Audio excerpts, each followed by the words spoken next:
Bonjour, je suis Maryse Martin, Vive en harmonie, évolue en conscience. Je suis avec Hélène Giroux, qui est conférencière, auteure de 3 livres, qui est accompagnatrice en fin de vie, c'est ça, officiante funéraire. J'aimerais, en raison de ton expérience, ta grande expérience dans l'accompagnement aux mourants, tu nous guides un petit peu pour les personnes qui ont à vivre, accompagner quelqu'un. Moi, je l'ai vécu avec mon père, ma soeur, il y a 2 ans. C'est quoi les trucs que tu pourrais nous donner pour qu'on soit plus outillés, pour en savoir plus, pour comment faire? Parce qu'on se sent des fois démunis. Pas juste des fois. La majorité du temps, les gens se sentent démunis parce qu'on n'a pas appris. Ça s'apprend pas ça à l'école, hein? Ça s'apprend pas à l'école et comme ça reste un sujet tabou, même en 2018, c'est pas quelque chose qu'on parle entre nous. On devrait déjà enseigner ça aux enfants, tout jeunes. C'est quoi le processus de la mort, puis comment ça se passe?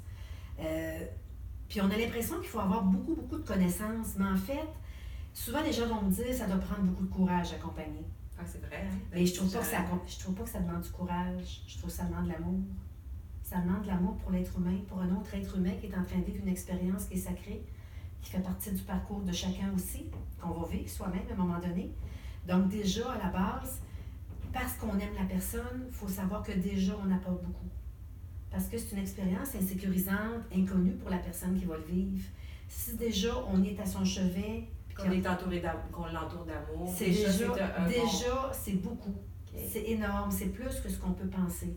C'est rassurant d'être près d'une personne qui nous aime, qui nous tient la main, qui nous flatte les cheveux. C'est des petits gestes très simples, mais qui démontrent qu'on ne s'ouvre pas, qu'on est là pour elle ou pour lui, qu'on l'accompagne, qu'on va faire de son mieux, en fait. Il faut penser qu'à chaque fois qu'on pose un geste, on le fait toujours en pensant que c'est le mieux pour la personne. Si on le pose le geste, c'est parce qu'on pense qu'on va aider quelqu'un. On peut commettre des maladresses, puis c'est tout à fait normal. Mais il faut se dire qu'à la base, c'est un peu comme l'éducation de nos enfants, dans le fond. Hein? Quand on fait les choses, on pense qu'on fait le mieux pour eux. Quand on le fait d'une certaine façon, c'est la même chose quand on accompagne. Donc, même avec nos maladresses, d'être présent, c'est déjà énorme. Puis j'ai lu dans un de tes livres que aussi tu disais, c'est pas seulement faire, mais c'est être. Beaucoup. C'est qu'on est beaucoup dans une société de faire quelque chose. Tout à fait. On est dans une étape de vie où il y a beaucoup plus d'intériorité. La personne qui part, elle rentre de plus en plus dans son monde intérieur, elle est de moins en moins en communication avec nous. Et comment on peut être présente avec elle? Bien, justement par une présence rassurante, une présence réconfortante, chaleureuse aussi, qui peut être là juste pour tenir la main dans le silence. Puis le silence, il faut l'apprivoiser. Mais oui. Nous autres, quand on se parle, un moment de silence, on se sent moins bien. C'est-à-dire que ça doit être... C'est plus difficile avec un mourant. On a souvent l'impression que c'est inutile d'être dans le silence, mais ça apporte beaucoup pour la personne qui va mourir et ça apporte beaucoup pour la personne qui accompagne aussi, parce qu'on est dans des émotions tout à fait, toutes sortes d'émotions en fait qui se manifestent dans ces moments-là. Et quand on accompagne une personne, bien, on est aussi dans une certaine tension des choses parce qu'on ne sait pas trop comment ça se passe, comment ça va se passer, comment ça va se terminer aussi. Donc, on est tendu tout le monde. Et quand on se permet d'avoir des moments de silence, ça nous permet de se déposer un petit peu, d'apprivoiser ce qui est en train d'arriver, d'observer aussi parce qu'on peut observer et regarder ce qui est en train de se passer. On apprend là aussi. Si on est toujours dans le faire, on va passer à côté des petites choses importantes. Okay. Donc, oui, on peut être complètement dans le silence. Puis la personne, en plus, c'est qu'elle a des grands bouts dans son parcours, surtout à la fin du parcours, où elle a besoin d'être dans son monde intérieur. Elle n'est plus en communication avec la personne qui est à côté d'elle. Puis même si elle aime beaucoup ses proches, elle doit se détacher de ces gens-là pour pouvoir s'en aller.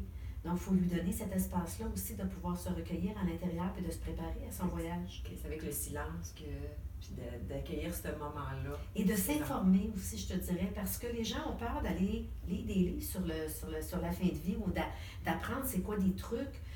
C'est pas au moment où on est en train de vivre l'expérience, on n'est pas vraiment dans les apprentissages parce qu'on est dans nos émotions. Tu suggères de lire avant. Idéalement, ça fait partie d'une préparation qui devrait se faire d'une façon naturelle parce que nous-mêmes aussi, on va vivre l'expérience.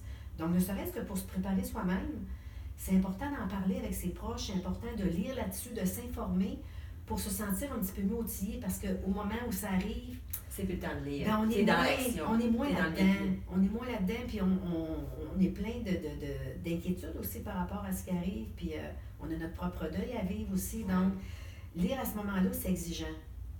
Alors que si on fait un petit résumé, la meilleure façon d'accompagner une personne qu'on aime, c'est être dans l'amour, accepter le silence. Être dans l'amour, être aussi dans une compréhension de ce qui est en train de se produire. C'est l'acceptation aussi. Hein? Acceptation aussi, mais information aussi, parce que si on comprend plus ce qui est en train d'arriver, si on reconnaît des étapes, on va dire, OK, là, je prends conscience que vraiment, elle s'en va, cette personne-là, tu sais. Alors que si on ne comprend pas ce qui se passe, souvent, les gens vont être un petit peu dans le... On est souvent dans le déni par rapport à cette étape-là parce qu'on ne veut pas que ça arrive, on ne veut pas perdre les êtres qu'on aime. Mais si on comprend plus le processus, on va mieux comprendre où est rendu dans les étapes, puis on va se préparer soi-même à son départ. OK. Donc, ça va aider aussi. Merci.